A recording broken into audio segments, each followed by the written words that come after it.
Avui fa 46 dies, només 46. El 22 de juliol va començar un incendi al terme municipal de la Jonquera. Fins a migdia, així ens hi vam referir, el foc de la Jonquera. Era diumenge i a l'hora de dinar el fum ja s'estenia pel cel de l'Empordà. Bufava tramuntana. La tramuntana bufava com bufa a l'hivern, però l'aire era calent. La foresta seca. La pinassa cremava com crema un atx ardent. I a partir de la migdiada l'incendi va canviar de nom. Foc a l'Empordà.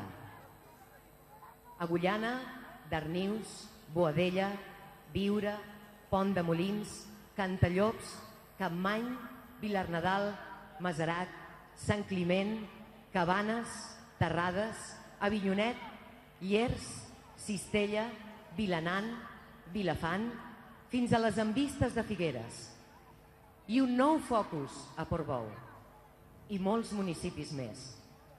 A mitja tarda el fum ja arribava lluny.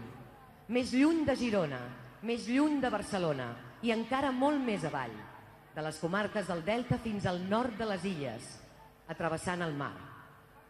La nit va ser llarga. La nit va esdevenir un espectacle despietat. Flames arreu, gent desplaçada, pobles abandonats a correcuita, camps inflamats, olivets, alzinars, granges i casalots. Res no aturava la bogeria. L'Empordà com un tió. I l'endemà, cendra, devastació i la brasa que continuava.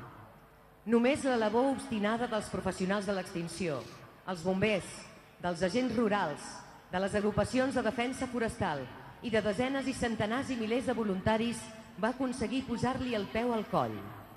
I tot seguit, les llàgrimes. Jo també m'he cremat. Jo també l'he apagat. Jo també l'he plorat i el ploro. I ara, jo també vull fer que tot el que tinc a l'abast perquè això no torni a passar. Jo també vull conscienciar-me que mai no fem prou. Tots volem evitar la negligència. Tots volem veure rebrotar el bosc. Ningú no vol ni pot oblidar. Fa 46 dies, només 46. No es pot batre la resignació. Una setmana a la portada de tots els mitjans, una altra setmana de lletra petita i avui una notícia per al record, l'incendi de 2012. No podem arxivar-lo, no podem reposar en l'oblit, no podem descuidar els morts, ni les pèrdues, la flora, la fauna, el paisatge. Per això som aquí, perquè no passi ni un dia més sense entendre que l'Empordà no és una postal en blanc i negre, perquè no passi ni un sol segon sense actuar per la prevenció. Moltes gràcies, Francesc Cruanyes. Ell l'ha escrit. Jo només l'he llegit. La Txer Anna, però, que ha sabut interpretar de forma excel·lent i precisa el sentiment que el nostre company periodista nascut a Llers, Francesc Cruanyes, reflectia en aquest manifest. Els jugadors del Reial Club Esportiu Espanyol i de la selecció de l'Alt Empordà. Gràcies novament per la vostra assistència i per les vostres aportacions per ajudar a recuperar l'Alt Empordà. Que disfruteu del partit! De fet, una de les